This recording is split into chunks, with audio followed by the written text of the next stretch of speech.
تجربة المرأة الأفغانية، والتي تأتي في سياق سلسلة المحاضرات الدورية التي ينظمها مركز دراسات النزاع والعمل الإنساني، ويستضيف فيها شخصيات دولية وإقليمية ومحلية مرموقة ومؤثرة في مجال بناء السلام والعمل الإنساني. يصادف عام 2020 الذكرى السنوية 20 لقرار الأمم المتحدة رقم 1325، وهو واحد من أهم المواثيق والقرارات الدولية التي ساهمت في تسليط الضوء على الدور الاستثنائي الذي تقوم به المرأة على مختلف المستويات المحلية والوطنية والإقليمية للحد من نشوب النزاعات ابتداءً، وفي بناء السلام وجهود الوساطة والتعافي ما بعد الحرب. ويعد موضوع دراسات المرأة في سياقات النزاع والحرب واحد من القضايا على أجندة أبحاث ومشاريع مركز دراسات النزاع والعمل الإنساني. وقد أطلق المركز مشروع المرأة وبناء السلام Women Art Peace في منتصف شهر أيلول سبتمبر من العام الحالي تحت مظلة منتدى الأمم المتحدة للحوكمة العالمية UN75، والذي يأتي تزامناً مع الذكرى 75 لتأسيس الأمم المتحدة.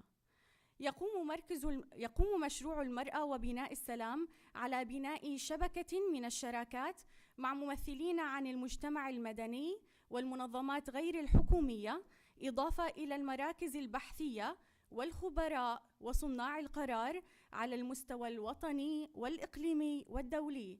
ويتركز عمل المشروع في 4 من الدول المتضررة من الحروب والنزاعات، وهي اليمن وليبيا والسودان وأفغانستان.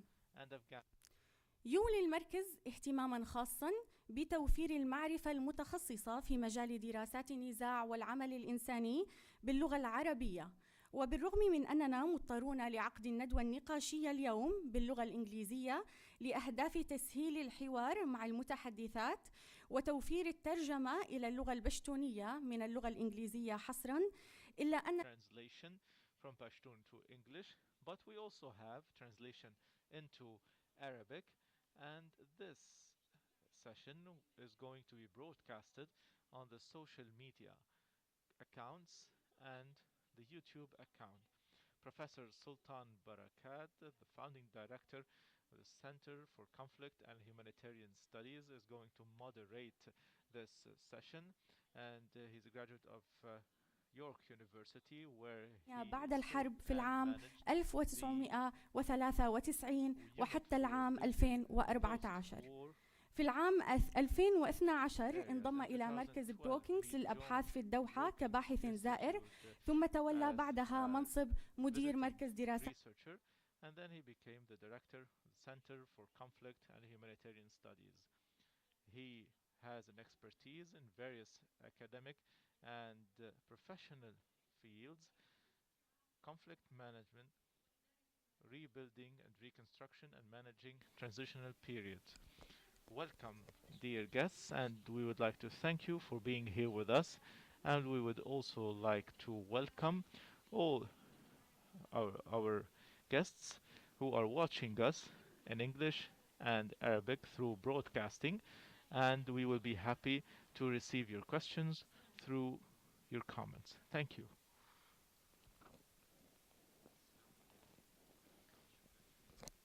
Assalamu alaikum.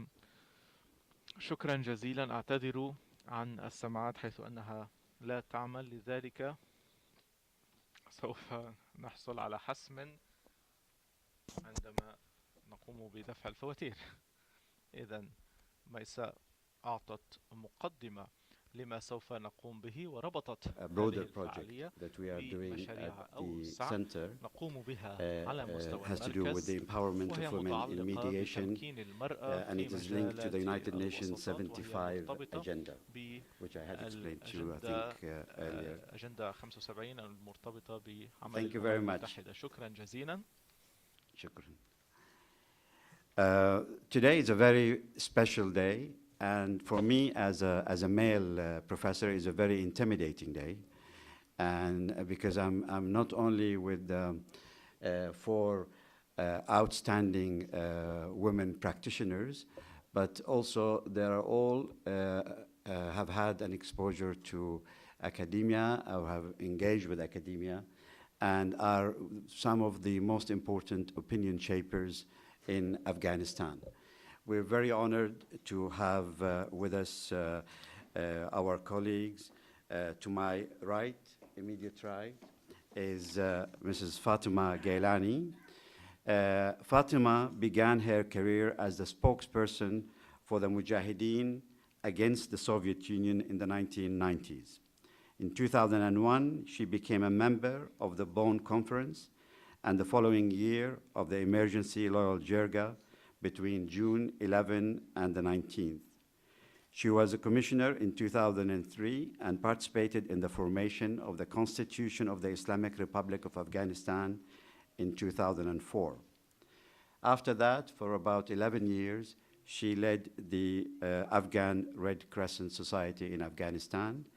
And I think she is known as Mama Fatima to a lot of people, including to me. I've known her for many, many years, and I'm very, very honored to have her as a close sister to us.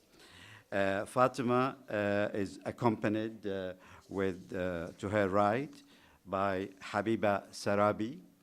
Habiba Sarabi became the first woman to ever be appointed as a provincial governor in Afghanistan. And she was the governor of Bamiyan province starting from 2005. Before that, between 2002 and 2004, she served as Minister for Women Affairs, and she taught girls and women in refugee camps in Pakistan. In 2014, she gained prominence as the running mate for Dr. Zalmay Rasool in his presidency elections. She served as an advisor to women and youth to Dr. Abdullah under the National Unity Government, and was then appointed as deputy to the Afghanistan High Peace Council in 2016. The same year, she was awarded a National Peace Prize in Afghanistan.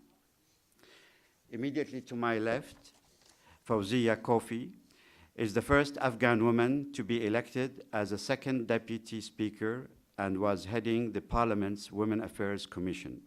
In 2001, she began promoting the Back to School campaign, fighting against those who are trying to limit women's rights. And in the following year, she was appointed as the Child Protection Officer under UNICEF. She is the author of Letters to My Daughters. Many of you may have come across this book. As a result of her outspoken activism, which I think our colleagues from Afghanistan recognize very well. Unfortunately, she has been targeted a number of times by assassination attempts. All of them went without discovering who was really behind it. And the latest was in August, where she was shot and injured in her right arm. In 2005, Fawzia was elected as a member of parliament, earning the highest votes of women candidates across Afghanistan. And in 2020, she was shortlisted for the Nobel Peace Prize. To the left of Fawzia, we have Sharifah Zurmati, who acted as an advisor on relations between civil societies, women affairs, and government as part of the Mashorno Jerga, which is the upper house equivalent of a parliament, and also a member of the Walisa Jerga, or the lower house.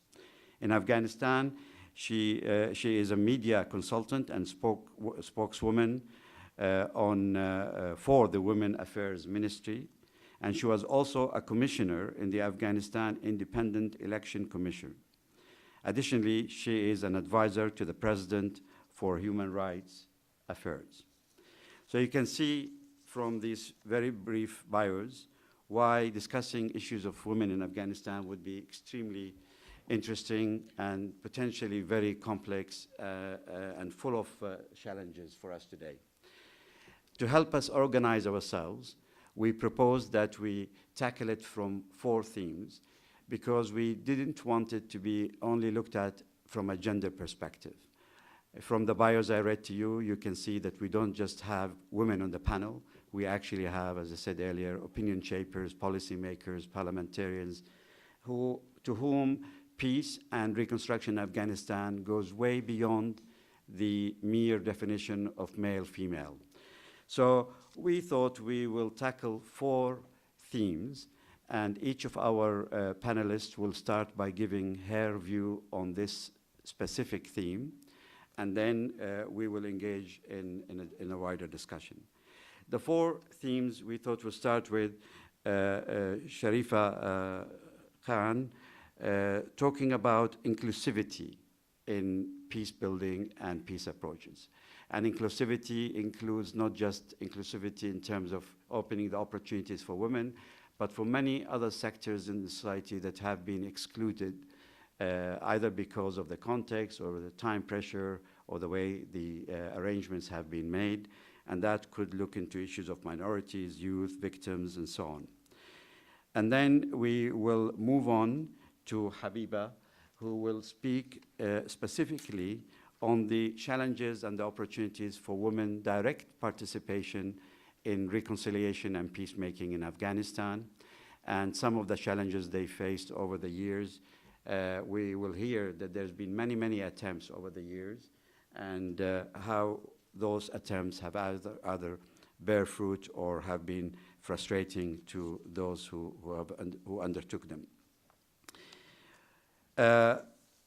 We will then turn our attention to a very important aspect of religion and the interpretation of Islam in relation to women's roles in society. And this is a subject that is sensitive, and there are different interpretations from different sides to the conflict in Afghanistan as to what degree the limitations that exist are caused by interpretations of religions, or are they just have to do with the traditions and so on. And for that, we're very honored to have Fatima Gailani with us, who, in fact, I have not said this in her bio, but she is also a trained Islamic scholar, and she will be addressing those issues. Last but not least, we will turn our attention to Fawzia Koofi to talk about the important issue of the international dimension in relation to the happenings in Afghanistan that has to do with the participation of women in general. We've asked Fawzia to focus on the issue of the international community, NGOs, donors, etc., simply because ever since 2001, they have played an important role in the development overall and reconstruction of the country, and that included women participation and so on. So without further ado, I'd like to start by giving the floor to our sister Sharifah Zurmati, who will start by addressing the issue of inclusivity. Each of our panelists will speak for about 5 minutes. Sharifah, we've given her slightly more time because we will provide translation following every 2 minutes of her presentation by our colleague Abdul Warith, who's sitting there.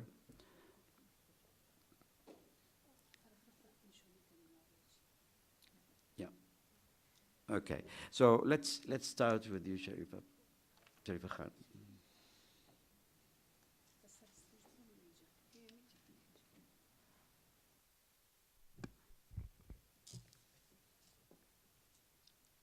نحمده ونصلي على رسوله الكريم اما بعد فاعوذ بالله من الشیطان الرجیم بسم الله الرحمن الرحیم ټولو قدرمنو حاضرینو ته سلامونه او نیکې هیلې ډالۍ کوم. د ما د پروګرام متن البته د ټول شمولیت په حق باندې ده. د افغانستان د سولې مذاکرات یا بین الافغاني مذاکراتو اصلي موخه په هیواد کې تلپاتې عادلانه او باثباته سولې ته رسیدل دي. د سولې پروسه کې له ښکېلو لورو نه پرته اړینه ده چې د هیواد په کچه د مختلفو اقشارو ګډون او ټول شمولیت چې د سولې پروسې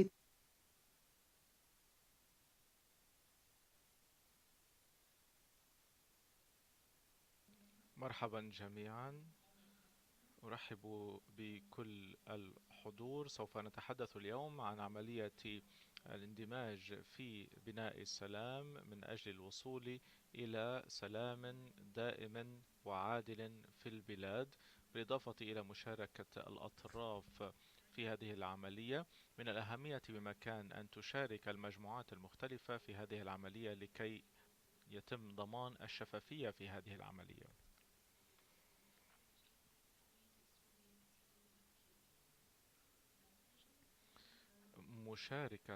مشاركة الناس المتواجدين في المناطق النائية في هذه د ټول شمولیت موضوع په ملي او نړیواله کچه د تلپاتې او باعزته سولې اعتبار ترلاسه کولی شي. که چیرته د سولې پروسه ټول شموله نه وي، د سولې ټینګښت سربیره به تاوتریخوالي ته زمینه مساعده شي او دا چاره د دې لامل کیدای شي چې د هیواد په بیلابیلو برخو کې تاوتریخوالی یو ځل بیا پیل شي.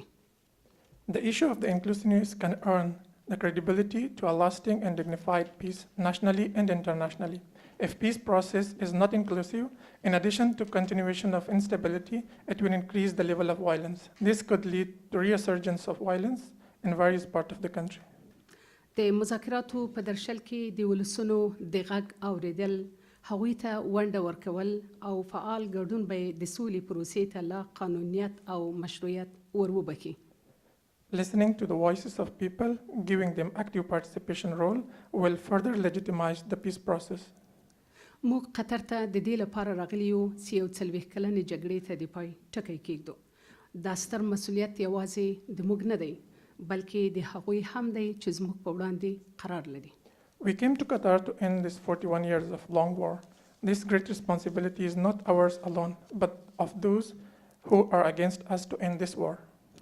ځوان قشر چې د افغانستان د موجوده بشري ظرفیت اساسي برخه تشکیلوي او د جګړې اصلي قربانیان دي، د دوی ګډون د مذاکراتو او سولې پروسې د تطبیق په لار کې یو حتمی امر دی. The participation of young people who are a major part of Afghanistan's current human potential and who are the main victims of the war is a must in implementation of the negotiated agreement and in the peace process. نننی ځوان نسل چې له سیاسي، ټولنیز، اقتصادي او فرهنګي اړخه د نوي افغانستان په حق له فکر کوي، د دوی فعال ګډون او شمولیت د سولې پروسې تضمین کولی شي. Today's young generation is politically, socially, economically, and culturally thinking about new Afghanistan. Their active participation and inclusion can guarantee the success of the peace process. د ټول شموله سولې د پایښت او تطبیق لپاره د سیمې او هیواد په کچه د دیني عالمانو، ښځو، مدني ټولنو، سیاسي احزابو، د جګړې قربانیانو، معلولینو، قومي شوراګانو، استادانو، محصلینو او لږکیو ونډه د مذاکراتو پروسه کې اړینه ده.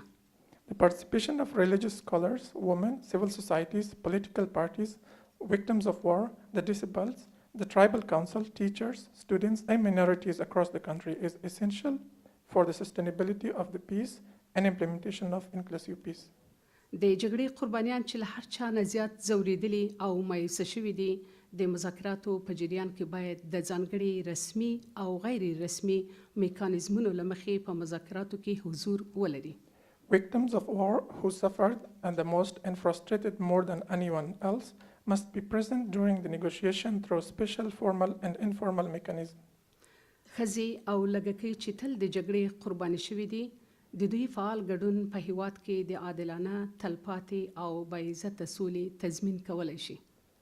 Women and minorities who have always been victims of war, their active participation guarantees a just, lasting and dignified peace in the country.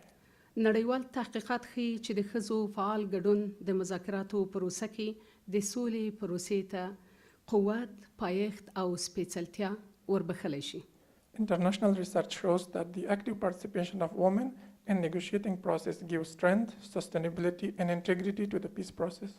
د ښځو فعال ګډون په پریکړو او فیصلو کې د باثباته او عادلانه سولې لپاره زمینه مساعدوي. The active participation of women in decision making paves way for the stable and just peace.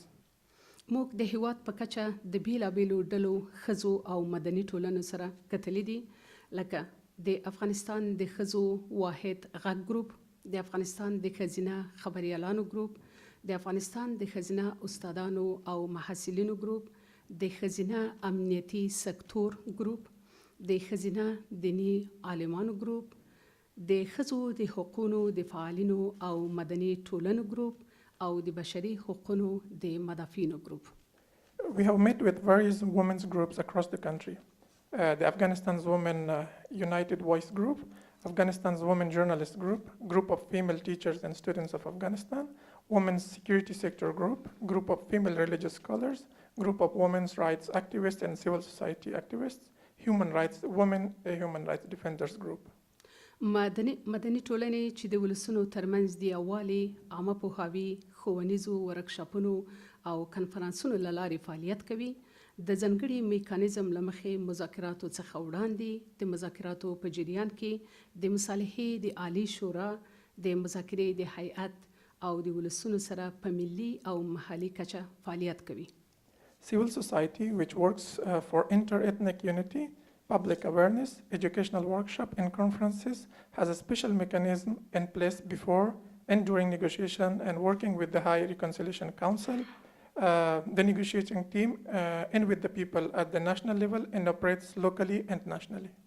نړیوالو تحقیقاتو دا جوته کړې ده چې د مذاکراتو او سولې پروسه کې ولسونه تصمیم نیونکي دي او د دوی فعال ګډون به 80% په تاوتریخوالي او جګړه کې کمښت راولي.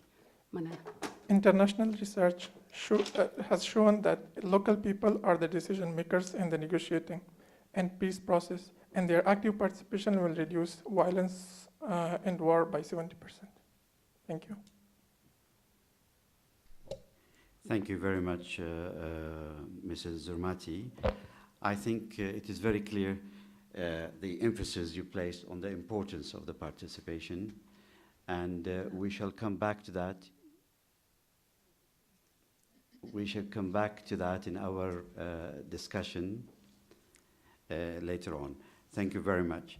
I'll now move on to our second panelist, Mrs. Habiba Sarabi. Thank you very much, Dr. Barakat.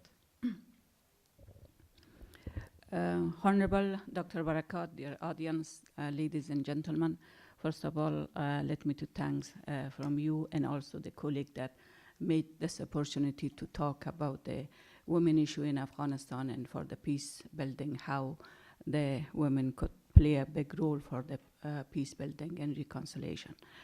I want to share my experience because I am a life memory of the 4 decades war in Afghanistan, and so because I stayed during all the period, I stayed inside Afghanistan. I was not out of the country within this 4 decades. I am graduated from the Kabul University in 1981. The time I was at school, we had the women ambassador, we had the women minister. At the same time, we had the women parliamentarian in both house, upper house and the lower house. So, and the first group of women who went outside the country for higher education was in 1921. Imagine a few months, just a few months short than 100 years. The era of the internal war in Afghanistan was a period that women suffered a lot due to all suffer that women had during that time, but still the school were open and women allowed to go out of home for work. Now comes to the Taliban area. During the Taliban, suddenly all women state pushed back to home without even without any close male member. Women were not allowed to go out, and all the schools, especially girls' school, were shut down.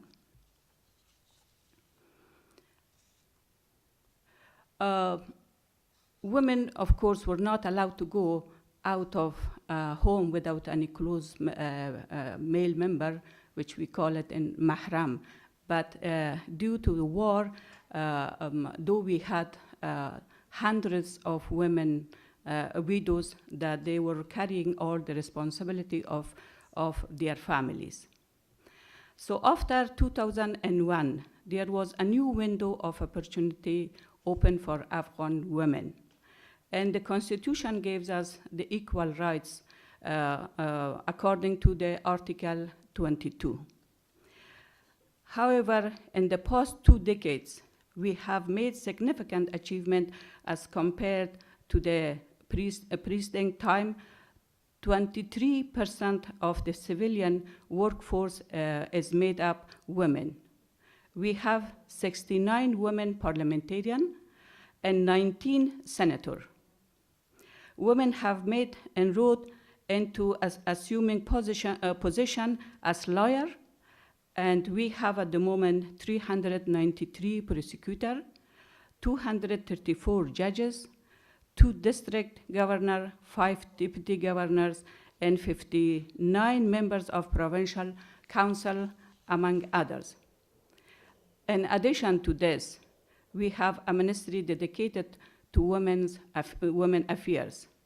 Women have a relatively visible presence in national security institutions, including 4,065 police and 2,800 army, among others. I myself have served as a first female or women governor for more than 8.5 years.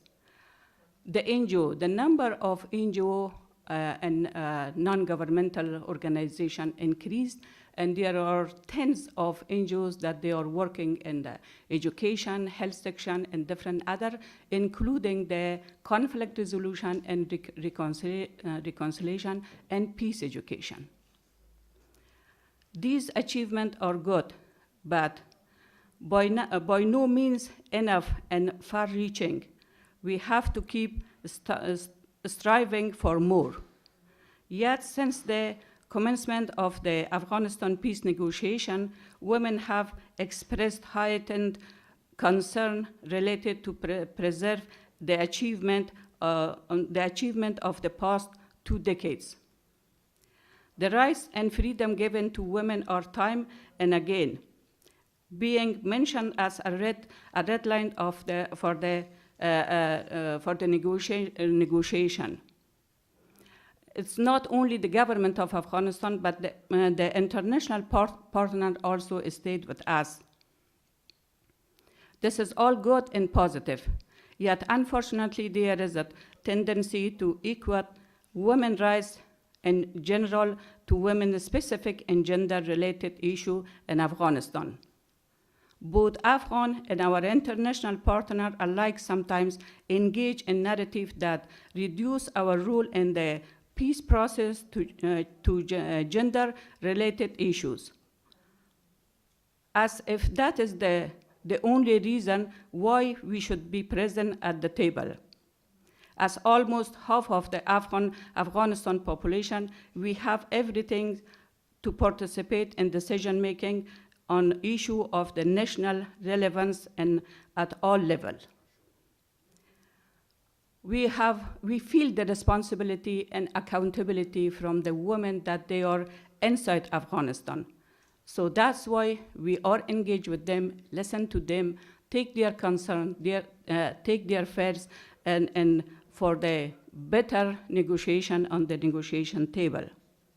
The demands of the women that we are carrying with us is essential rights for women.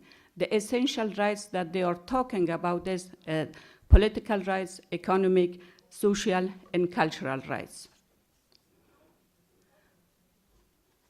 As the heart of this is the fact that we have to work toward making gender equality as a non-negotiable reality.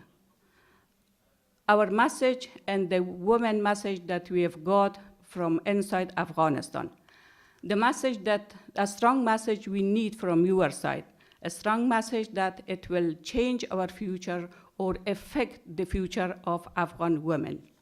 It's not only political message, it will be a moral message for us. We need the venue like this to make our voice heard. We need to make it impossible for decision maker and all sides to ignore us. So we need that you stand beside us, not and behind us. Thank you very much. Thank you very much. And thank you also for referring to the fact that women have different experiences in Afghanistan. And over the last 40 years, even 100 years, as you rightly say, that experience has changed a great deal. And I think we'll come back to some of those issues in the discussion later on. Fatima Gailani, the issue of religion and Islam, Rasul sallallahu alayhi wa sallam said, طلب العلم فريضة على كل Muslim. He didn't say just male Muslim, كل Muslim, male and female, and it's a duty to be educated. Can you enlighten us a little bit more about the challenges faced from an interpretation point of view? Bismillahirrahmanirrahim. Good morning, Your Excellencies, ladies and gentlemen. It's an honor to be here, and I thank Sultan, I call you Sultan, if you may, and myself for this wonderful opportunity. Islam has a very important role in the life of Afghan people. It has always had, it has today, and it will always have. It's not just for the country, but it has a special place in the heart of Afghan people. And it's supposed to be a source of unity. It's supposed to unite us. Afghanistan is made of different ethnic groups, different languages, different sects of Islam, but we are hoping, and it's supposed to be a unifying force. It is also true that in the history of Islam, when we come to the women's issue, if it comes to the issue of Islam, in the history of Islam, we had strong women like al-Mu'minin Khadija, radiallahu anha, who was a great merchant as well as a leader. We had al-Mu'minin Aisha, who was a fantastic, eloquent orator, and also a political and even a military leader. Some people will agree what she did in Jamal War or disagree, but the fact was that she was leading a political and military action. And Salma and so on. It is also true that we had imams, like scholar or jurist, like Imam Ibn Hazm, in the time of Cordoba, which was many, many years ago, who would not put limit to what a woman can do and what is the limit of political, education-wise, or whatever. When you see all this hundreds of years ago in Europe, they were far and far from this reality. But we have to acknowledge that it had changed. Very soon, the traditions, wrong traditions even, in the Muslim world were mixed and imposed upon people, and especially upon women, in the name of Islam. Unfortunately, these traditions were so strong that even our religious leaders and scholars, they hesitated to stand up and clearly say that this is wrong. They were hesitant. Still, they are hesitant. Imagine, nearly 1,000 years after Ibn Hazm, we walked back instead of going forward. The impact in my country, and I think in countries like Afghanistan, was that a woman was not allowed to go to the mosque. In Afghanistan, women don't go to the mosque. An Afghan woman outside Afghanistan goes to the mosque, but not inside Afghanistan. And I haven't heard once that scholars will get up and say that this is wrong. In more than 80% of Afghan women, and also in countries like around us, women don't even dare to take their inheritance or ask for their inheritance. It is totally at the mercy of their brothers and family if they give this or not. You should not talk about it. Mahr. Mahr, which was supposed to be a support for the future of a woman financially, is taken by brothers and father.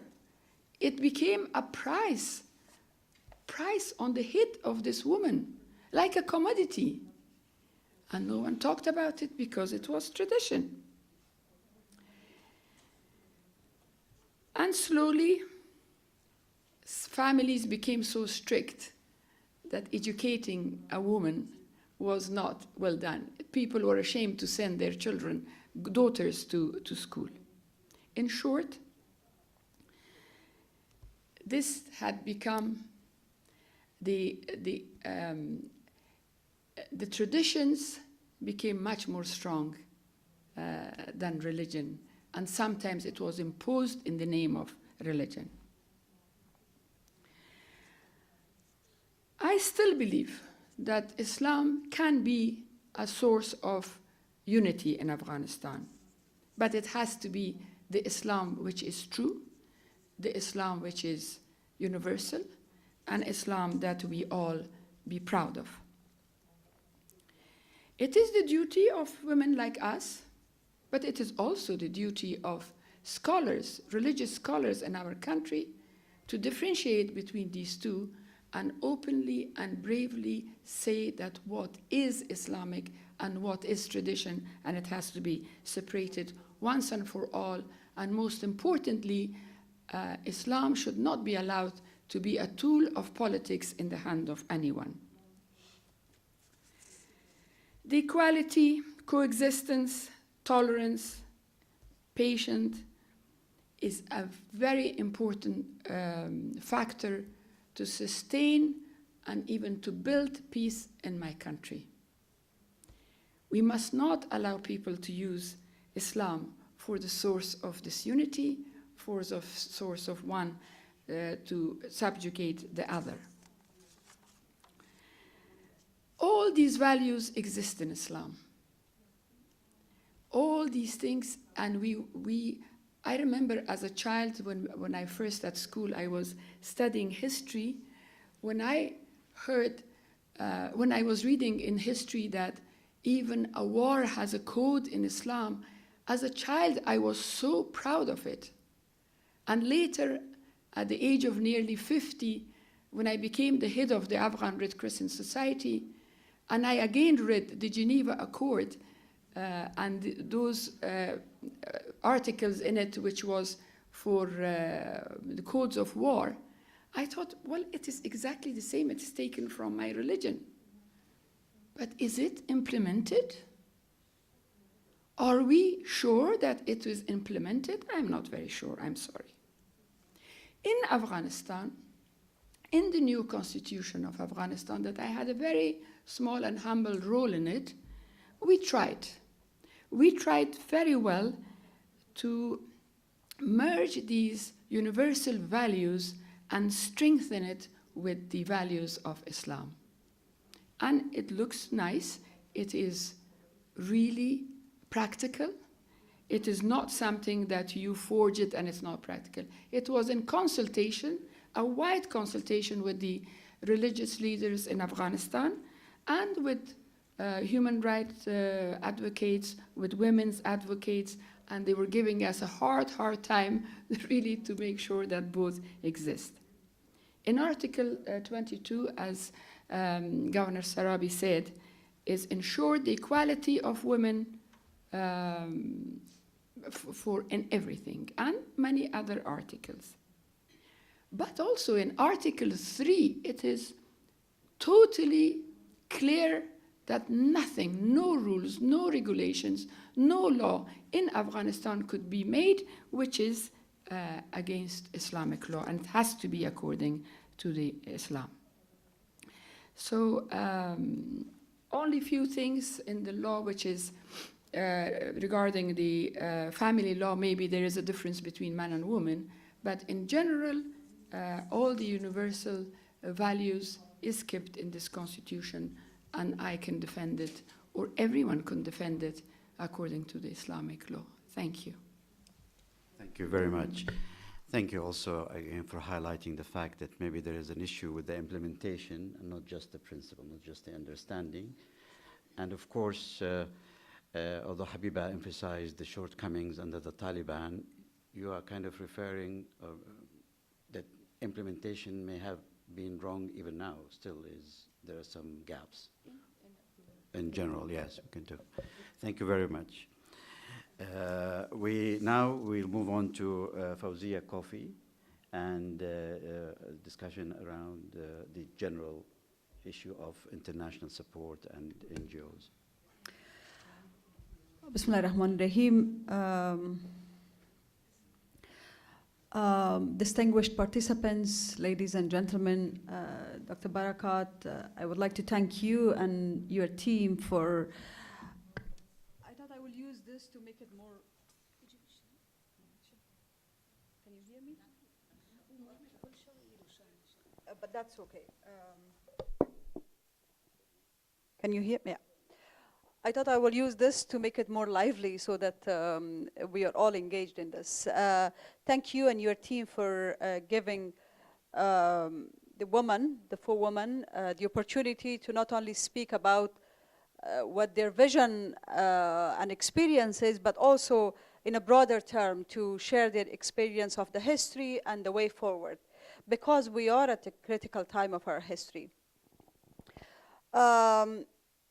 I would like to basically speak from my heart, because that's what I do. I think there is something missing in our international discourse, and that is heart-to-heart, emotional conversation, bringing ground realities. As a leader, we shouldn't really stick ourselves to the intellectual, analytical lectures, but come from the ground realities and experience and share that and make ourselves resonate to what we can contribute to put ourselves into each other's shoes and to listen to what we can do as in the cause of humanity.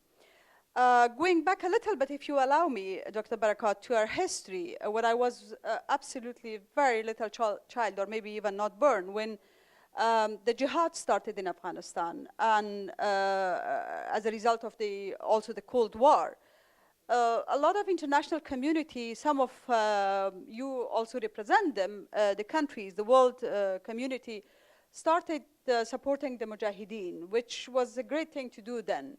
But there was blank checks given to them without ensuring certain benchmarks are monitored in terms of human rights, women's rights, how the money is spent basically to promote the cause of humanity.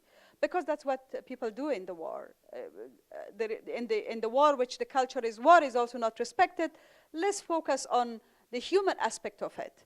So as a result of that, the blank checks were mainly spent not only in the war, but some of it was spent in some of these institutions which produced more radical views.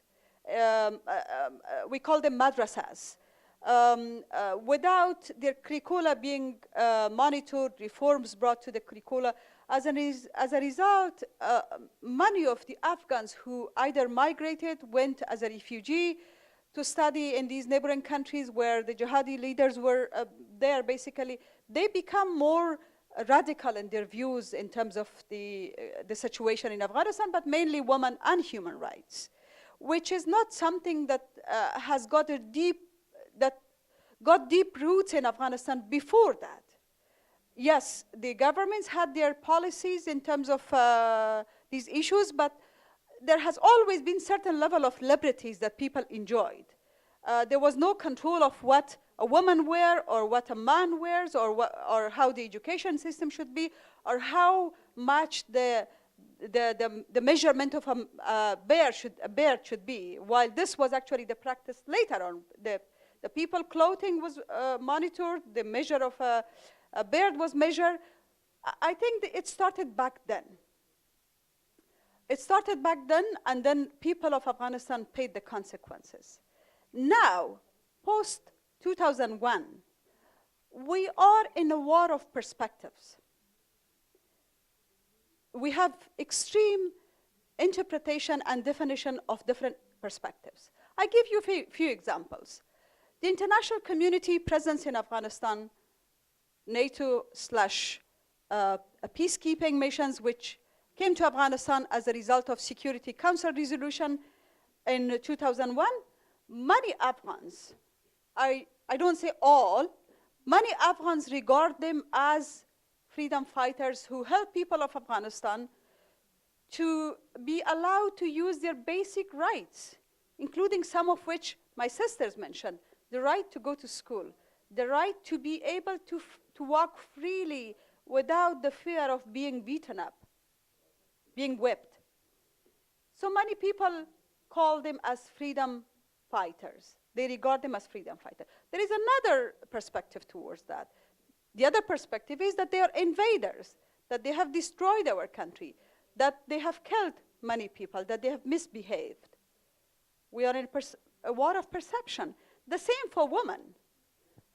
And it's not only towards Afghan women. I think it's the West, some Western world versus Eastern world people who will say the Muslim woman, in this case, the Afghan woman.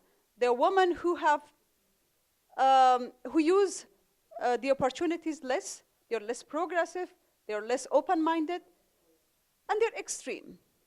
Well, if you look at that perspective from an Afghan, or even in a broader term from a Muslim perspective, the perspective is that they are progressive, that they use opportunity, that there are more doctors, engineers, journalists, even leaders, political leaders that lead some countries, some Muslim countries in the Muslim world. So we are in a war of perspectives. Now, there is a third perspective, which we often see ourselves uncomfortable putting ourselves there. It's a third perspective. It's a third room that we have to really put ourselves. It's a room that is not really comfortable. It's a room that we have to have a third definition, a more moderate definition of things. More moderate definition of our perspectives towards situation. And that is a new generation, I think across the globe, but mainly in Afghanistan, who would like to pursue their moderate views, their moderate understanding of the situation. That moderate view is being less represented. And I think moving forward in terms of peace process, the international community, because this war in Afghanistan has a multidimensional, it is not a civil war. It's a war of perspectives. It's a proxy. Afghanistan has been used as a proxy battlefield to accommodate people with different views, different perspectives. Now we are here in Doha, not only the four women, we have some wonderful men who have joined us today, 2 of them here, some of them were not able to join, to introduce that third perspective.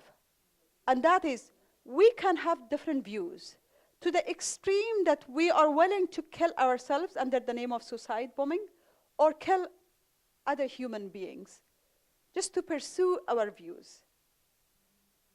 While we can pursue our views in a non-violent means, we can sit across the table from each other, talk, agree to disagree. It is okay if we disagree, but let's agree to have a broader space, like a broader cake, where everybody will have their share.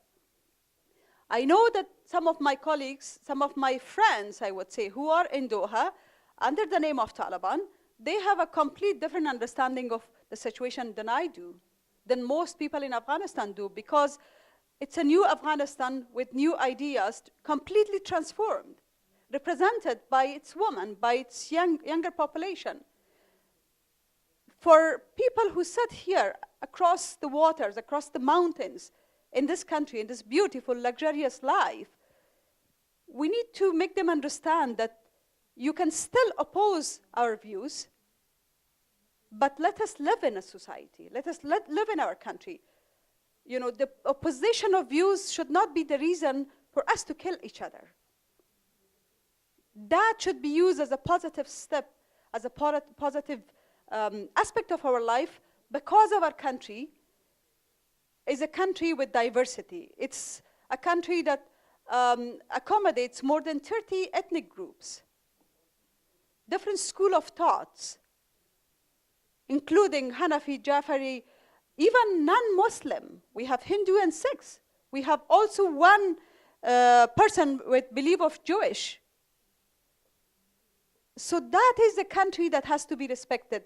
Unless we do not respect the diversity and live with it, we will not be able to achieve. And in this, it's not only the responsibility of us, but the responsibility of our friends who work with us in the international community. Because with a peaceful, diverse Afghanistan, we will not only be able to enjoy political friendship, but also economical friendship. Afghanistan is a potential economical hub that will connect Central Asia with South Asia with enormous wealth underground.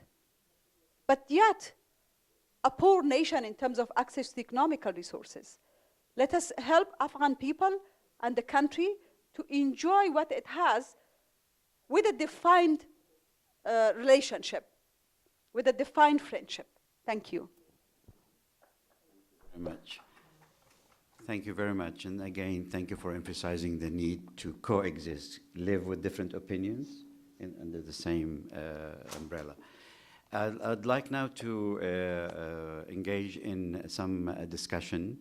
And it's very important to acknowledge those who are with us in the room, some of them who are here really with similar experiences. To start with, our very own Dr. Hind al-Muftah, who is a member of our Shura, Qatar Shura Council, and one of 4 women, first woman to serve in the Shura Council. So there are a lot of similarities, I think, in terms of conservative society, Islam, etc., etc. And I think it would be very interesting to hear her views on some of what you've just said. Also on the screen here, we have 4 of our partners from around the Arab Muslim world who have been engaging with the center for some time, and they're part of a continuous discussion around the empowerment of women in peacemaking. Dr. Intilaq al-Mutawakkil from Yemen, Dr. Samia Nihar from Al Khartoum in Sudan, and Rahila Siddiqui from London, who many of you would know as the founder of the Farkhuna Trust of Afghan Women Education, and Rania Al-Afnak, who is from Libya. The way we intend to do this is I'll just kickstart the discussion with one question to our panelists, and then we'll start gathering questions from all of you. Those I mentioned, if they'd like to say something or ask a specific question, please type it, and my colleagues will be able to pass it on to me. The real question here, the difficult one, is that we all seem to be in agreement. And in fact, at the center, we've just commissioned a study by a member of the, a scholar who is also happened to be a member of the Taliban, to look at this issue for our discussion. And what came in this document doesn't differ at all from what you've all said in terms of the rights are there, we should protect the rights, Islam says this, Islam says that. The difficulty is in the application of all this. So if I could start maybe with Sharifa. We all agree on the importance of inclusion of women in peace talks, in negotiations, and so on. Why is it not happening to a satisfactory degree? What should happen? What should happen to make this inclusivity genuine? And what recommendations would you make? And give yourself the liberty to make it to both sides.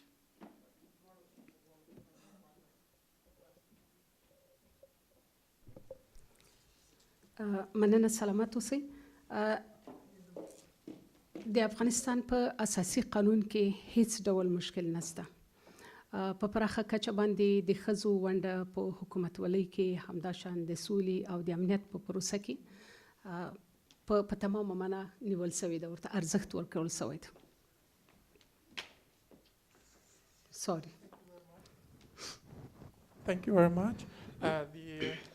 There is no issue with our constitution, and our constitution guaranteed all the rights for inclusion of the women. اوس هم په دې پروسه کې را سره په پراخه کچه د افغانستان په 34 ولایتونو کې په بیلابیلو سیمو کې هم په مرکز هم په ولسوالیو کې را سره میرمنې د سولې په پروسه کې همکارې دي. Even now, in all the 34 provinces, women are involved in helping in peace process, and they are included. په دې برخه کې یوازې موږ نه یو، بلکې د افغانستان مدني ټولنې د ښځو فعالینې ټولې په دې برخه کې را سره مرسته کوي. We are not only the one, but all the Afghan activists and civil societies are helping us for the inclusion of the peace process. موږ د مذاکراتو د پیل نه مخکې هم په افغانستان کې د بیلابیلو ټولنو له ښځو سره له نږدې نه حضوري بڼه باندې ملاقاتونه کړي دي. Before the peace process, we already met with different women societies virtually about the inclusion of women. په دې کې شک نشته چې د ښځو ګډون د سولې په پروسه کې ډېر اړین دی له هر څه نه. No doubt that the inclusion of women is very critical and important.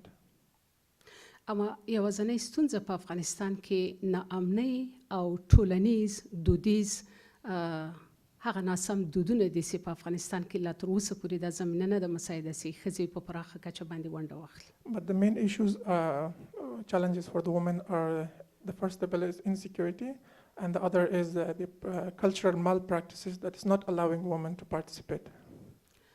زیاتو مدني ټولنو اوس دا مسؤلیت اخیستی دی چې د مرکز پلازمینې د لرې پرتو سیمو ته ولسوالیو ولایاتو ته ولاړ سي او هلته د سولې په پروسه کې د ښځو دپاره نه یوازې بلکې د ورونو دپاره هم د عامه پوهاوي په برخه کې له موږ سره مرسته وکړي.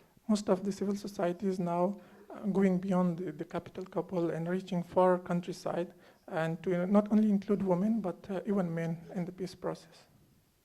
اما ستونزې د دې په خاطر باندې زیاتې دي چې د طالبانو له طرفه هغه سیمې چې د دوی په ولکه کې دي په هغه سیمو کې په واقعیت سره موږ نسو کولی لاسرسی ولرو.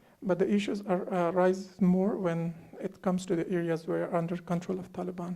We really cannot go there and cannot do much there and cannot reach them. لکه څنګه چې ما مخکې ویلې چې د سولې پروسه یوازې د موږ له طرف نه مخته نسي تللی، بلکې هغه لوری چې له موږ سره په مقابل کې دی یعنې طالبان دي، که په ګډه وکولی سي چې په هغه سیمو کې د ښځو د شمولیت دپاره د دوی د پوهاوي دپاره د دوی د فعالیتونو دپاره زمینه مساعده کړي، یعنې 80% ستونزه حل کېدلی سي.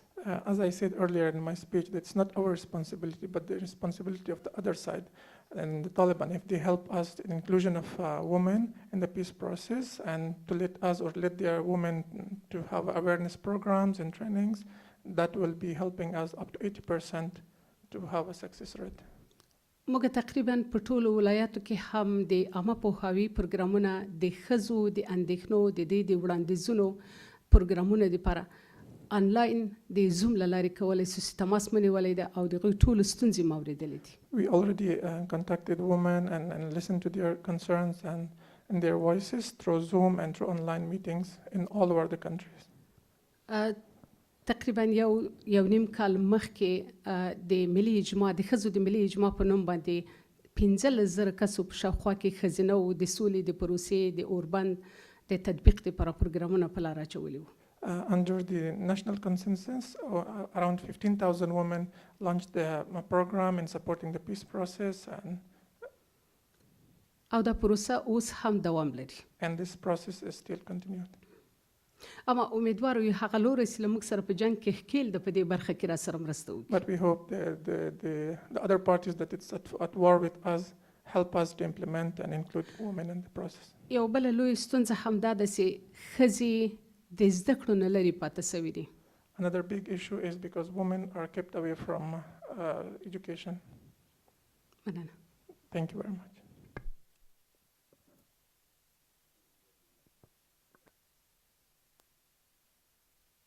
If you can, please respond to the issue of security, because security is often used as the excuse why we cannot offer full freedom, full rights to women, because we're living in a war. The war has its limitations. Security is difficult to allow women to access and so on. Is that the case? And what do you think about it in terms of how can we address this particular argument? Earlier I said that many things are right and put very nicely in our constitution. If naturally, because of the lack of security, some schools are closed and some women or even boys, they can't go, girls and boys, they can't go to school, this is understandable. But when it is made as an excuse not to allow girls to go to school, then it is wrong. This is what I was referring earlier, that Islam should not be made as an excuse to prevent girls to go to school. For me, when many years ago in London, I was sitting that I heard that girls' schools were closed in the name of lack of security in the cities and in the name of Islam. For me, it was a shock. A religion which it starts by Iqra and ilm qalam. How could you even think of closing schools? And then, if the excuse was that there is no security, it's in the name of lack of security, the schools are closed, then the same people were claiming that in their time, security of Afghanistan was intact. So for me, which one is true? So this is what makes me uncomfortable. All right, thank you very much. Dr. Hind, would you like to share with us your views on what you've heard so far?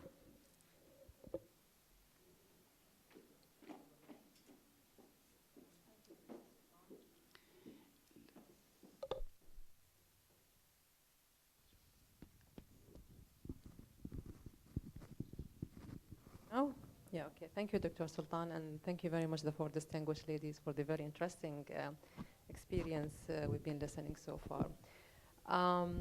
Personally, and based on the many, many research studies and even the experiences around the world, I believe very strongly that the realities of the women, the status quo of the women, the challenges, and generally it's always the same wherever we are coming from, regardless the any other aspect of challenging.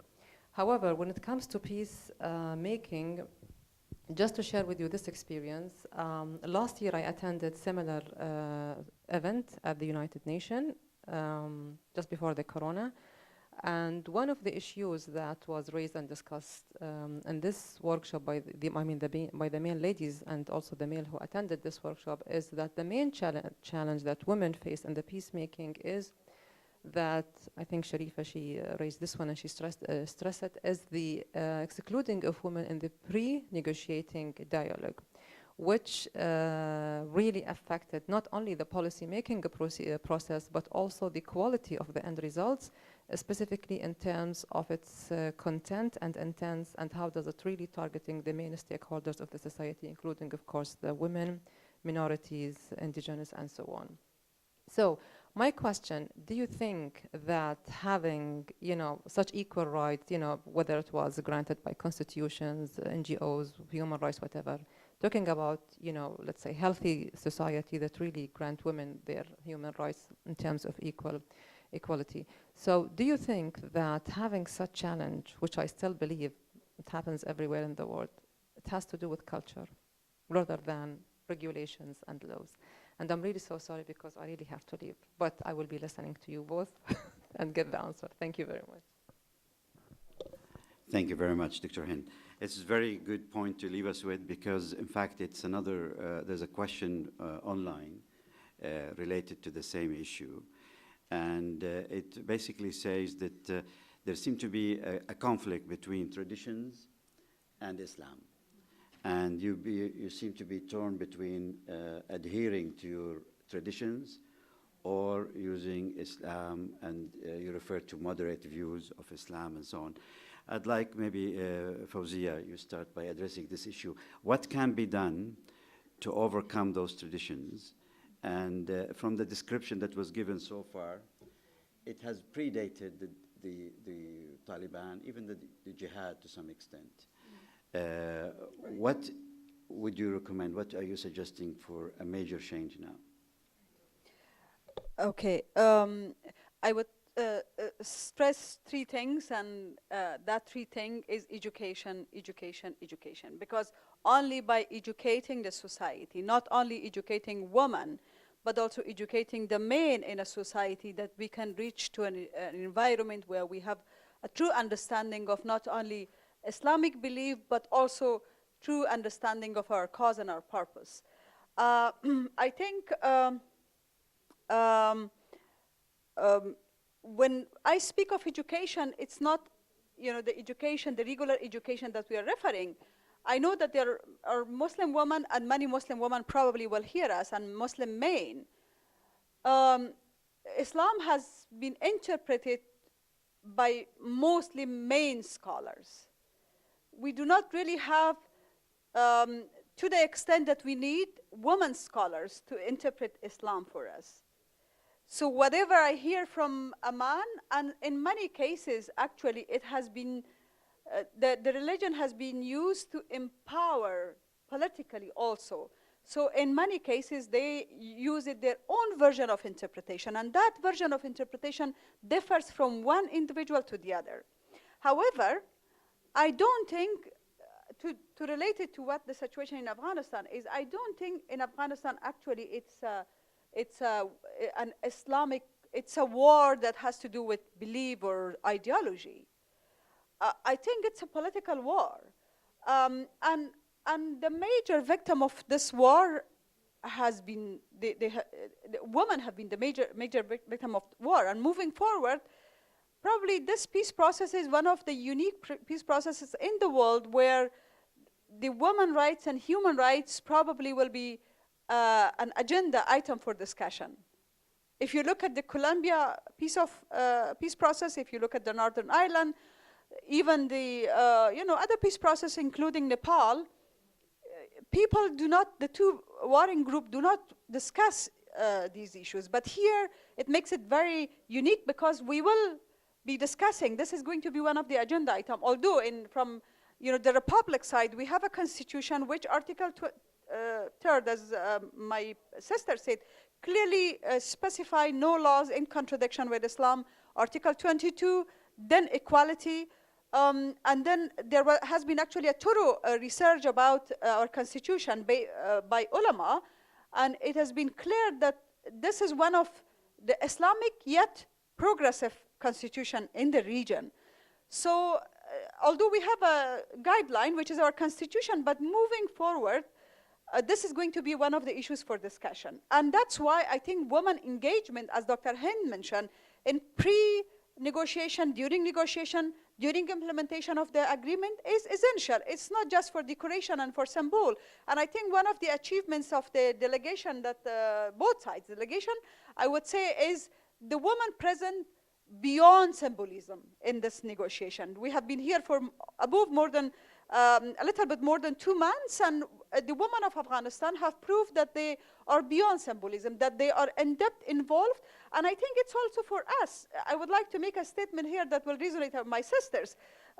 It's also for us to get rid of these predefined boundaries. No, we have certain boundaries that we commit ourselves to. We have to really go beyond the red kind of zones for us, the predefined zones. So peace and security is not something that a lot of women are interested.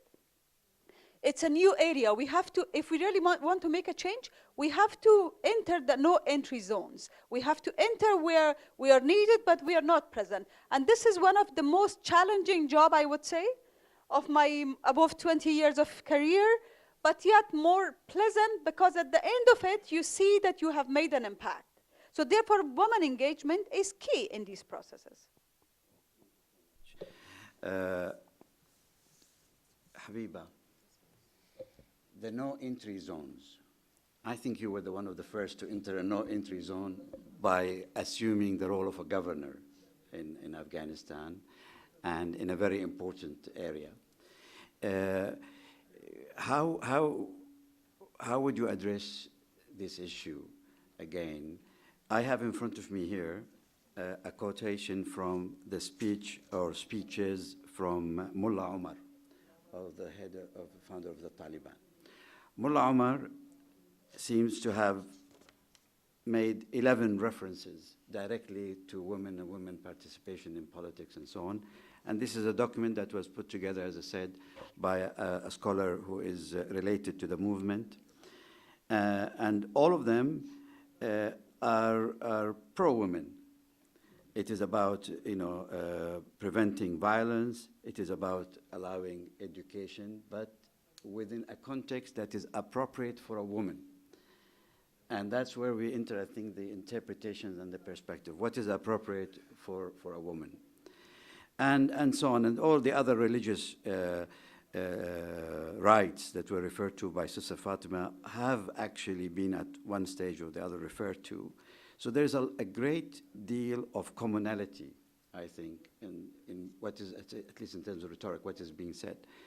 From a practical point of view, as someone who served as a governor and so on, what is it that we need to do? Is it enough just to make sure that women are part of committees? Is it sufficient that we do education? What more do you think needs to be done to ensure that the qualitative participation of women is there and it is benefiting the whole society? Of course, considering that they're already 50% of the society, but they're also the mothers educating the other 50% as it comes. Yeah. Thank you, Dr. Barakat. First, about education, this is something that I always using that about education on women, and Rahila Siddiq also knows about that. This is something that I'm focusing that if we educate a man, we educate a person. If we educate a woman, we educate a family and a society. That's why the education for women is very, very important. So how to enter beyond the entry zone? So first of all, the women should invest on their capability to promote themselves, to get more education, to get higher education. Unfortunately, the boundary for women in Afghanistan is very tight. So women most of the time cannot go from that boundary that mostly made by a member of the family, a male member of the family. So that's why education for both is very important, but sometimes not only, as my sister said, that education, regular education at the school or university is not enough. We have to change the mindset of the people. The mindset of the people, especially the mindset of men, is very important because women are at home most of the time. So if the male member of the family cannot support women, it's very difficult, especially with the traditional society like Afghanistan, that they can promote themselves. This is another thing. About the proper place that women can get, and it was something from Mullah Omar, that if women can state that, okay, the proper time will arrive, the proper time will never arrive. We have to work ourselves, we have to invest, the family should invest on their daughters and girls' education, that this proper time can be arrived with their knowledge, with their experience and their capability. And of course, I'm not very sure that during the Taliban time, I was teaching with the intermediate medical school, and so we have been paid as a teacher. We have been paid So there was enough budget and enough resource that we could get it, but all the doors were shut down. It was not something that we could wait to the proper time should come. That's very important that we have to make the environment proper for ourselves. So what you're saying, if I understood you correctly, in the days of the Taliban, when you were at the medical school, it wasn't an issue of resources.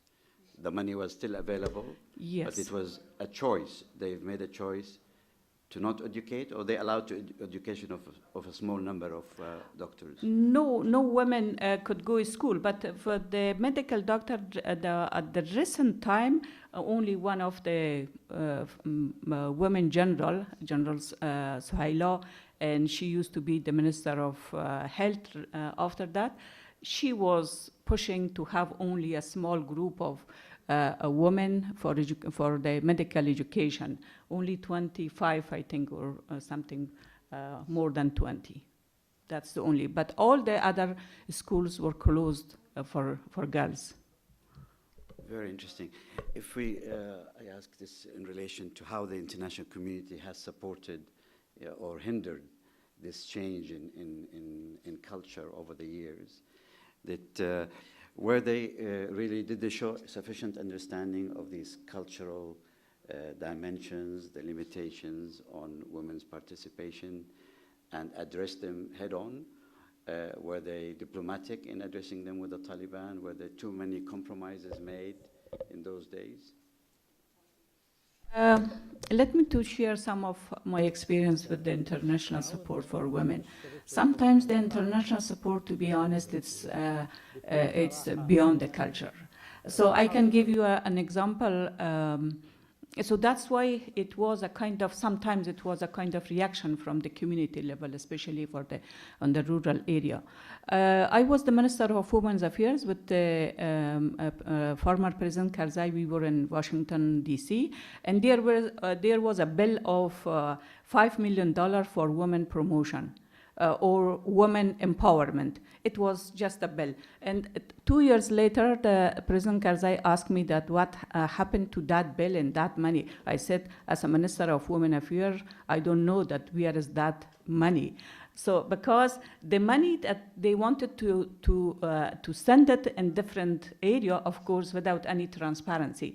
This is sometimes that the international community, we are very grateful for all the support that international community gave us or supported us, but it should be with the consultation of the people who are at the community level, and they understand all the matter, the challenges, the difficulties, the progress.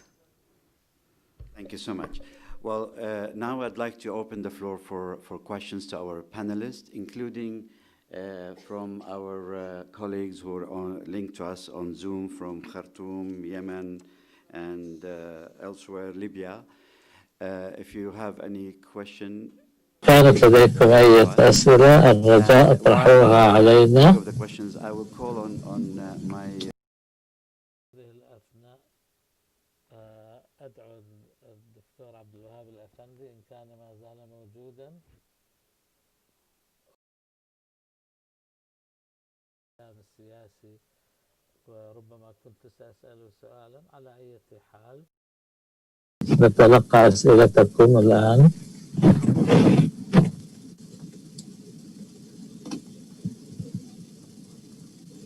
بسم الله الرحمن الرحيم. It was in fact very interesting to hear about this. كثيرا للاهتمام.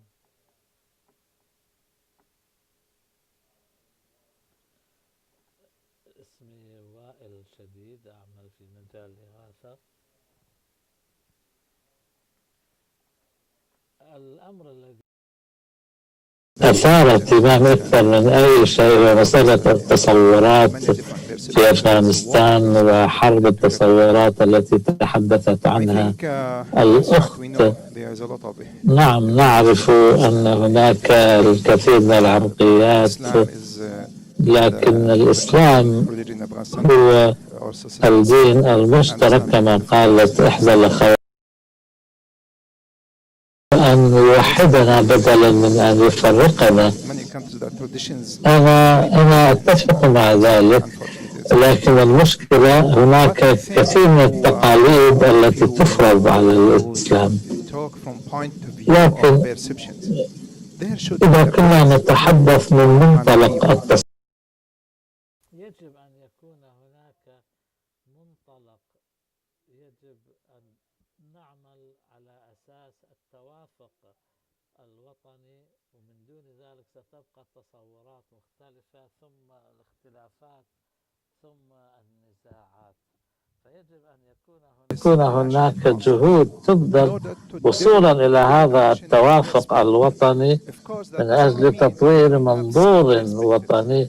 هذا لا يعني أن عدم وجود تصورات فرعية، لكن يجب أن تكون التصورات الفرعية أصلا مستندة إلى شيء تتفقون عليه، ونسميه التوافق الوطني الذي يجب أن يأخذ من الإسلام والتجارب المختلفة والثقافة والتقاليد. نأخذ سؤالين آخرين.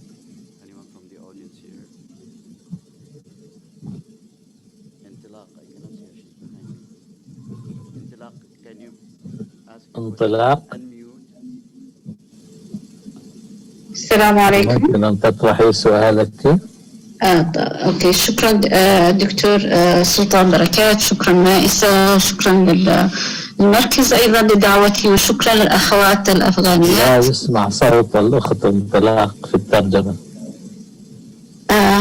أنا أتحدث.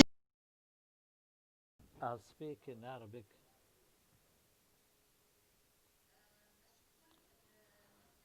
I would like to thank the Arab Center, Dr. Sultan Maisa,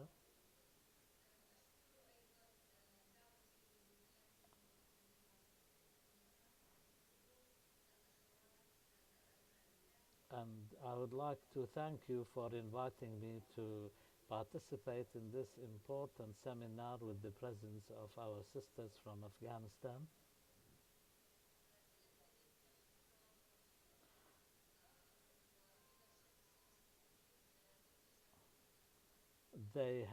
Undoubtedly they have vast experience, and we will benefit from listening to what they have to say. I have two questions. My name is Intilaq Tawakkul from Yemen.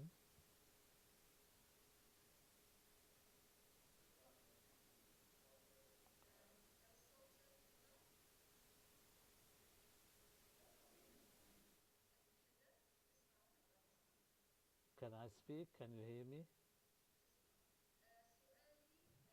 My question, I have two questions. My first question is, one of our Afghani sisters has said that there is no issues with the constitution as such. There are no articles which discriminate against women. I wanted to ascertain that because we, in our current constitution in Yemen, we still have a number of articles which cause problems, because all legislation should be based on Islam, and women's rights have been limited and referred back to Muslim scholars, and we know they are by and large men and they have their own interpretation, and this is of course reflected in the national laws and legislation. I don't know if this is causing any problems in Afghanistan so far as the Afghani constitution is concerned. My second question, have any women activists used any mechanisms to negotiate and engage with Taliban, and was it based on an Islamic perspective? What's your experience in this regard? شكرا جزيلا انطلاق.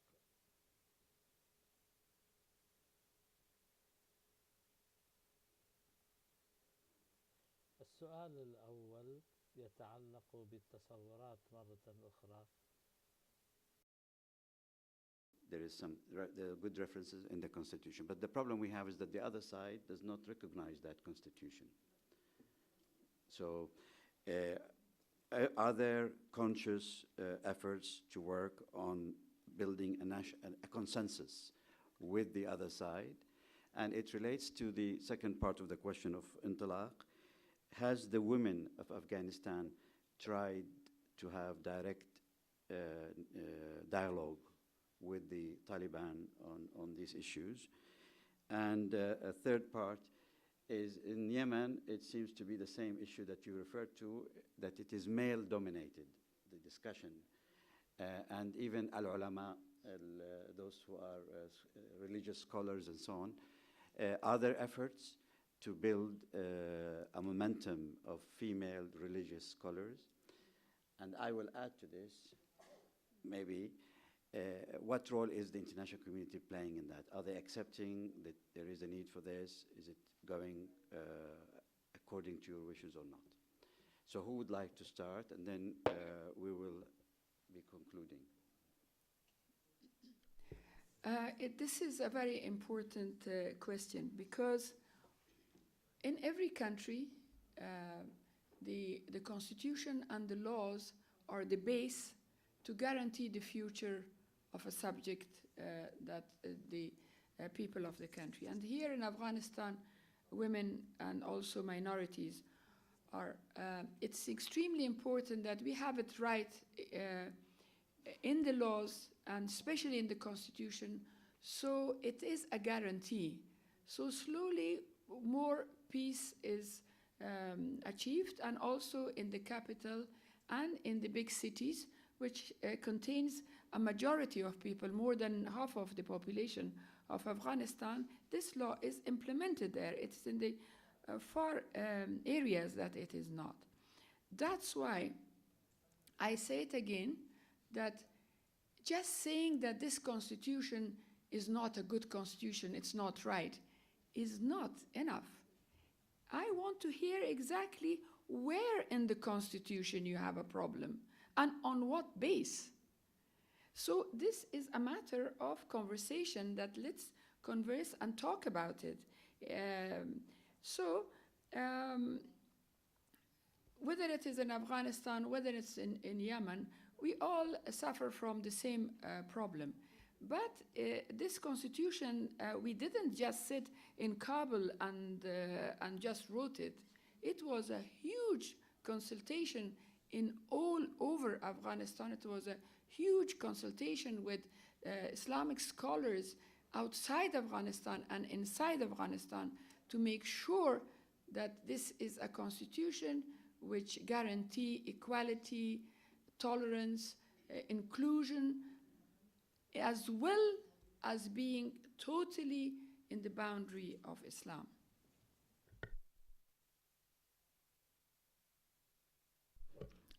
I'm totally agree with my sister Fatima Gailani, but if the other side will not accept the constitution, of course there should be some base that to talk. If they are not accepting the constitution, let's talk. I can call upon to them that let's come to talk on the sake of people. Why, if they have the agreement with the US, why they are killing the innocent people inside Afghanistan? So this is Afghan people, we are the same, from the same territory. Let's come together to talk about on the sake of people and how we can help the poor people and the innocent people.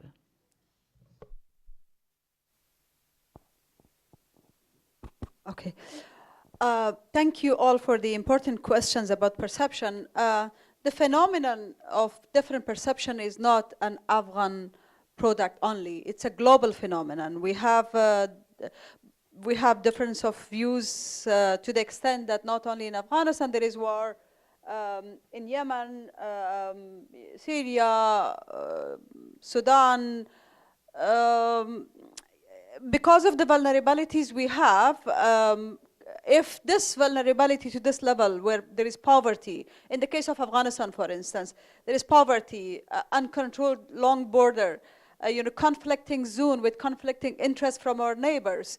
You add to that illiteracy, and then there is a demand and there is a vulnerability. If you had this level of vulnerability, I think in the rest of the world, probably the level of differences in views could go to the extent that people will use military extremism. But unfortunately, we are, because of our vulnerability, as I mentioned, few of them, but they are not the only, that the differences could go to the extent that we start killing each other. So it's a global phenomenon. Now, how to build a national consensus? We are here, actually, for the same cause. And as women, we have been, because this also relates to the question from my sister from Yemen, I guess. As women, we have been across the table with Taliban. We have discussed with them. And this is something I also mentioned at the beginning. I'm happy to say that women presence in the peace talks now have gone beyond symbols. It's not because we need to have women because, international community like it. No, it's because between choices and need, it's a need. It's not a choice anymore even. It's a need to have women. In terms of the national consensus, that's why we are here to build national consensus. Now, nothing is versus of Holy Quran except Holy Quran. Other things are human elaborations, including our constitution. There is always room for improvement. There is always room for amendments. However, the basis on which constitution has been developed, as stated by my sisters, is a very strong Islamic foundation. Now, with of course human liberties being ensured there. Now, moving forward in the process, as I said before, nothing is written in the stone so that it cannot be deleted. We can always amend it. We are flexible, but amendments should be in a way, in a formation that will not compromise and undermine the political identity of today's Afghanistan. Today's Afghanistan, as I mentioned in the beginning, is diverse, is progressive, is willing to work with international world, with international community, not just as a recipient of aid, but also a country that will be willing to work on partnership, investing, partnership in education, partnership in political arena, in any arena. We are willing to work with the world, because only with moderate Islam, this is something one of our previous leaders who was then assassinated, Commander Masood, said. He said, with moderate Islam, we can live with our people and we can live with the world. And I tend to agree to this. Only with moderate Islam, we can live with ourselves, with our people, and with the rest of the world. Thank you very much. We're running out of time, but I have here a question which I think would be very suited for Sharifah to tackle. It's a very difficult one. The question basically says, is the translation working? Can you understand? Yeah. Can you say how the Taliban, or how women in the areas controlled by the Taliban are managing their affairs at the moment? I mean, the assumption is that there are 50% of women in those areas. They get sick, they get treated. Some have different degrees of education, etc. They must have issues of livelihood. What is happening in those areas? Do we know enough about it? And are there women groups that have mobilized in the same way as they have in Kabul and elsewhere?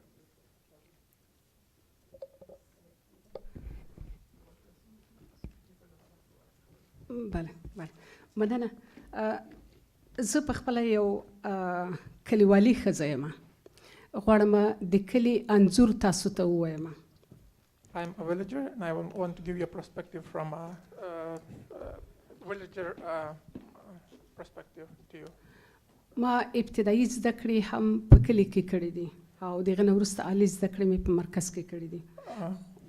خو زه په دې باندې په دې باندې پیغام سي اوس د نن تر 40 کال مخکې یا 10 کال مخکې د کلی ځوان او د ښار ځوان ډېر لوی توپیر لري. I studied my primary education in the village, and then later I moved to the capital. But it's now very different than it was 40 years before. لنن تقریبا 10 کال مخکې زه کلي ته تللی سوی. د افغانستان ځینو ولسوالیو ته هم سفرونه کولی سوی، کاري سفرونه هم درلوده. د ښځو ژوند او د افغانستان د لرې پرتو سیمو د خلکو ژوند مو له نږدې نه څېړلی سوی، کتلی مو سوی. 10 years ago, I could go to the villages, I could see women, and I could talk to them from closer, see what's happening to them in the villages. پښتانه باید ووایم چې د ناامنۍ سره اوس هغې سیمې ته څه چې زه خپل کلي ته هم نسم تللی. This is now I cannot even go, not to these areas, I even cannot go to my own village because of the insecurity. په هغه سیمو کې چې طالبان حاکم دي اصلا ښځینه ښوونځي لیسه څه کوي چې ابتدایه هم نسته. In the areas under the control of Taliban, we don't have even primary schools. Forget about higher secondary schools. صحي زده کړو ته زده کړو او صحي امکاناتو ته هیڅ لاسرسی نه لري. There is no access to health services and education. Women have no access to any of them. د مور او ماشوم مړینه له حده زیاته سوې ده په هغه سیمو کې. The mortality rate of children and mothers is very high. هغه سرکونه چې 10 کاله یا 8 کاله مخکې جوړ سوي وو هغه اوس د طالبانو له طرفه مخ په خرابېدو دي. په خپله په لوی لاس باندې هغه په ماشین په ذریعه باندې خرابوي ویجاړوي. The roads built before is now intentionally destroyed by Taliban, and they are destroying it till now. نو فکر وکړئ کله چې د هغوی ته د ژوند لومړني امکانات نه برابرېږي نو هغوی ته به د زده کړې زمینه څنګه مساعده شي. Think about it. They don't have even the basic rights. How would they would have access to education? They don't have like the very basic rights, fundamental rights for living. د ښار د ښځو د ژوند او د ښځو د ژوند ترمنځ ډېر لوی توپیر موجود ده. There's a big difference between urban and rural areas, women living there. کله که د یو کلیوالي ښځې سره خبرې کوو یا د ټلیفون له لارې یا هم کله که په پټه باندې یو له بله سره اړیکه نیسو په حضوري بڼه باندې یا په چادري کې یا په دا مېرمنې راغواړو ورسره خبرې کوو یا کم کله خپله د ستونزو دپاره راځي کابل ته ورسره لیدنه کوو فکر کوم چې ډېر لوی توپیر پروت ده. When we are somehow finding ways or secretly finding them and talking to the villager women, we see the big difference between us living in the cities and them living in the villages. هغوی اته د سولې پروسې ته د مذاکراتو پروسې له هم بخبره نه دي. They are not even aware of the peace process. They don't have any understanding of it. که څه هم چې مدني ټولنو د دوی لپاره ډېرې زمینه مساعده کړې ده یا په پټه یا نیمه ښکاره ورته کار کړی ده. Even though civil societies worked with them, try to be like secret or half in secret somehow through some channels, but still they are facing mounting problems. یو بیلګه غواړم درته ووایم. کله که ورنه پوښتنه کوو چې وایو کیږي وربند وسي کیږي سوله راسي او کیږي چې نورمال حالت ته د ژوند دوام وکړي. Sometimes you're asking a question like, is it possible that peace will come and there will be ceasefire? هغه وایي زه نور په هیڅ شي نه پوهېږم صرف ماته د ما زوی مړ نه سي د ما د کورنۍ غړی مړ نه سي وربند وسي دا راته کفایت کوي. He says, I don't know about anything else. I just don't want my child or my son or my brother or family members to be killed. یعنې که چیرې په افغانستان کې یو تلپاتې او دایمي وربند ته زمینه مساعده نسی سولې پروسه په واقعي بڼه باندې تطبیق نسی د ښاري ښځو ژوند به نور هم د ستونزو سره مخامخ سي. Says if there is no ceasefire and we don't reach the peace agreement, the situation of women will deteriorate further. همدغه یو موقع د زمینه مساعده سوې ده چې که چیرې دواړه لوري د مذاکرې غړي په واقعي بڼه باندې طالبان دې ته حاضر سي چې وربند وکړي بیا په هغه صورت کې د بشري مرستو لپاره د تلپاتې سولې لپاره زمینه مساعدېدلی شي. Here is a chance if Taliban honestly work with us and agree to a ceasefire, then we will have a chance to go and for opportunities to improve their life. مننه. Thank you very much. Subject. It is very important that we realize that it is not that it's in this war only our side of the negotiation table is hurting from this war. I was more than 12 years the president of the Afghan Red Crescent Society, and I saw the violence really hurting both sides. The difference was that our side, because it was happening in the area that the cameras had access, and it could have been seen immediately, and in a matter of minutes it was shown on television and it was announced on radio. But I saw what was happening in the others to the Taliban side also. It was horrendous. Sometimes for killing one Talib, and the entire household would have been hurt, women would have been hurt, children would have been killed. So it is extremely important that we look at it from both sides, and then we give this verdict that the ceasefire, or at least the, a good measure of reduction of violence is needed for both sides. And my hope and my prayers goes for that moment that we really sit and talk about peace in a proper way and for the people of Afghanistan. Thank you, Dr. Barakat. Just wanted to mention that when we talk about inclusion, it's not only inclusion of women, it's inclusion of all sides of Afghanistan, the inclusion of minority, especially victim of war. And when we talked about the victim of war, it's from both sides, from Republic side and from Taliban side. We want to include both sides. If they are ready, we most welcome. Thank you very much. Would you like to respond to this? I think most few probably clarifications. First of all, yes, the outlook of women and men from cities to the villages might look different, but their demand are the same. If you go from Kabul, travel to Herat, Kandahar, Badakhshan, Faryab, wherever. I don't know if you actually, these names resonate with you because probably most of you do not work in Afghanistan, but these are the provinces which have diverse culture from each other. So if you travel to these places, you ask a woman who wears a burqa of what her vision for her daughter or son is. She wears a burqa, but she wants her daughter and her son to go to school. And this is regardless of under which territory she lives. And listening to this is only the reason that in some places actually Taliban allowed, under their control, they allowed schoolgirls to be open.